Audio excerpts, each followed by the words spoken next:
Welcome back to the channel, everyone. Today I'm going to be opening up the new Marvel Legends Maximum series, Spider-Man. It's a controversial figure. People love it, people hate it. People seem to be liking the figure quite a bit, but they do not like the price tag. So I'm going to crack them open, take a look. I'm trying to post a video once a week. I've been a little bit late since my last video, but I've got this guy here. I'm going to take a quick look at the box. It's a nice window display. You can see everything inside. Glad they moved away from that windowless packaging.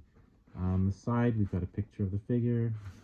The back, just one large picture with some legal text. There's really not much going on here. I mean, it looks cool, but it's just, I'd rather there be maybe some text about Spider-Man, different angles of the figure. And here we go with the shot of Spider-Man upside down. Now, I noticed in the picture, he doesn't have any holes in the feet.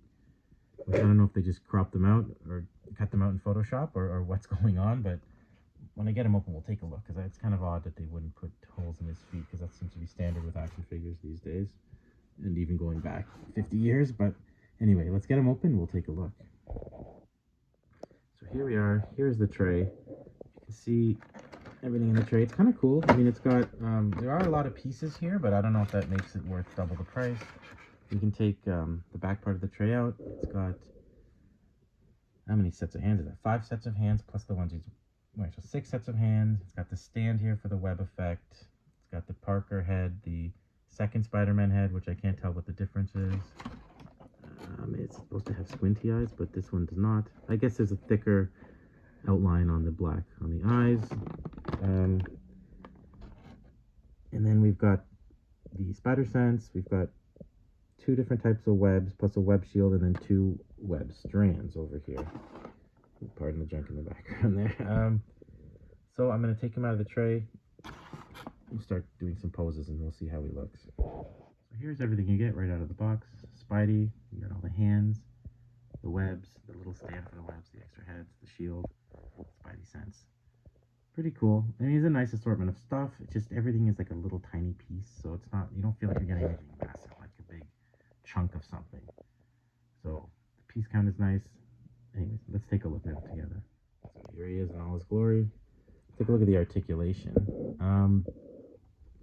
At first glance, it looks like a regular Marvel Legends Spider-Man. There's nothing that really makes it pop. I mean, they've got the toes, which, honestly, I mean, Toy Biz was doing this 24 years ago, and it's Hasbro that decided to take the toes away. So them going on about how they have toes in their live streams, it's like, well, you're the ones that deleted the toes, so don't, act like you're such a great guy for bringing them back, But anyways, it's very similar to any recent Spidey you may have picked up.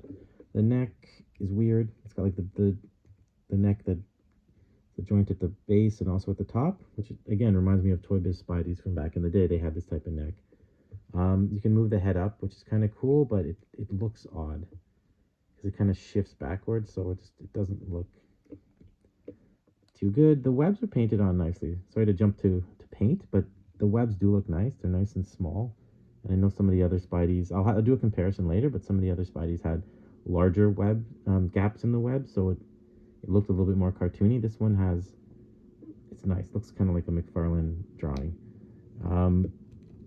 It's got the double knees and double elbows like you would expect, hinges, and at all the place, the rocker ankles. The hips kind of go up and down. I don't know if that's on purpose or what's going on there, but yeah, the hips are kind of cool. It's got the ab crunch as well as this barbell type movement in there, and the shoulders go back and forth.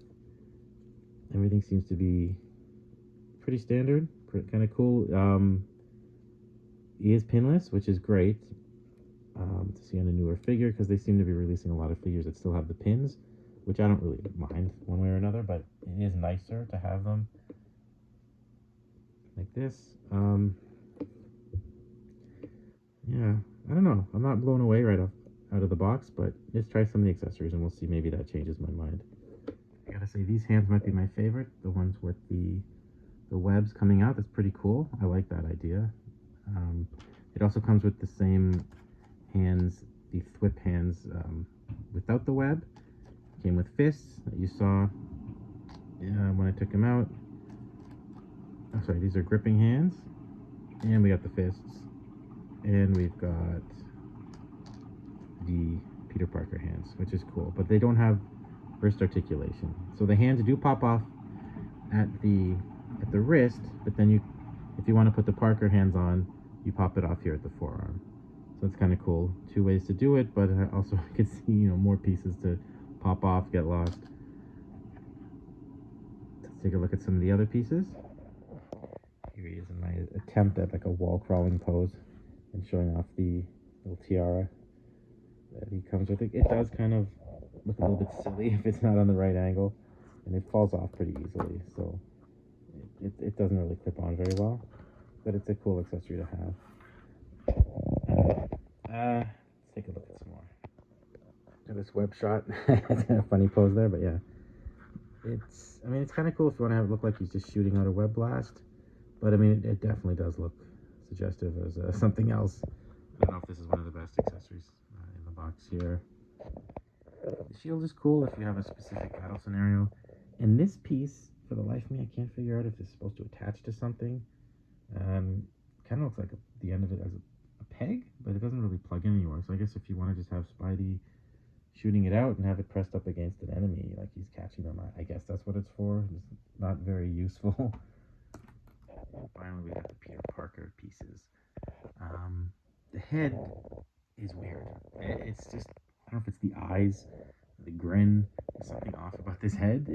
I wouldn't assume it's Peter Parker. I guess 90s, he's got the hair, but I mean, he had a bit of a mullet in the 90s when John Romita Jr. would draw him, but yeah, I don't know which era this head's going for, but he's kind of creepy looking. But anyway, the hands are cool. I see a lot of people posing him like he's tinkering with the web shooters, which is kind of cool. So I do appreciate these. I mean, if you have a civilian body you can put it onto, you can make a new Peter Parker. I mean, I just have this guy lying around, but put it on here. You want to have Peter in his suit. But for the most part, I don't know if people are going to be displaying these pieces. I'm sure we'll see them pop up again on the next time they want to do a Peter Parker. They might just reuse these pieces.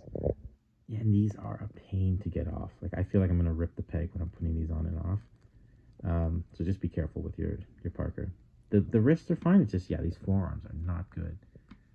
Definitely feels a bit too soft in the peg, so I could see them tearing off on some people if you're not careful. We've got these webs too. He comes with two of them. They're slightly different.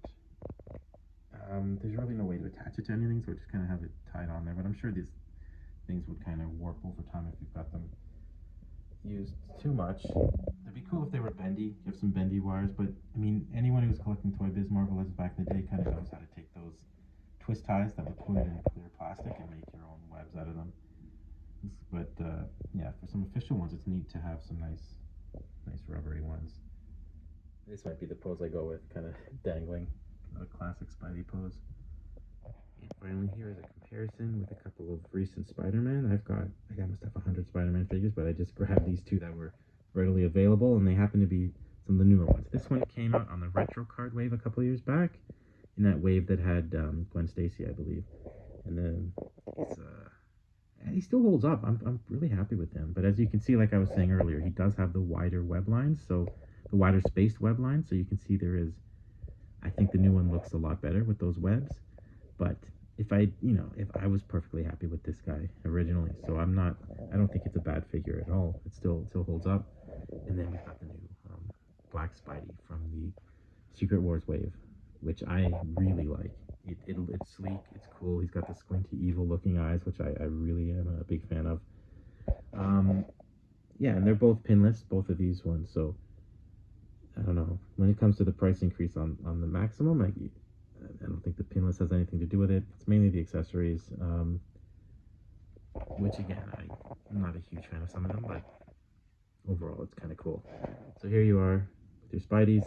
You can see the pins on a classic Spider-Man definitely benefit from having no pins because they can either do red or blue, and either way, it's going to look weird on one side of the arms. Here you can see the red ones just popping right through. The knees are fine because it's all blue, so I don't really notice, but I think it helps a lot having the pinless on a character that's got two colors on an arm or a leg. So all in all, is Maximum Spider-Man worth your money, worth your time? I would say if you are a hardcore Spidey fan, then yes, it's a cool figure. If you've been collecting Marvel Legends for 24 years like I have, then yeah, check it out just to see what the first one's like. I'm not gonna get the Hulk, and I don't know if I'm gonna get anyone else from this line. It's a lot of rehashed. I mean, they're new parts, but it feels rehashed because you have these figures dozens of times in the past. These versions of these characters. So in the end, I guess it's up to you. If you're worried about money, then skip it. It's not that big of an upgrade from whatever Spidey you're currently using. But if you just want to see what it's like, a little bit better articulation, a little bit more accessories, then yeah, check it out. All right, everyone. Thanks so much for watching. I will see you next week with a new video.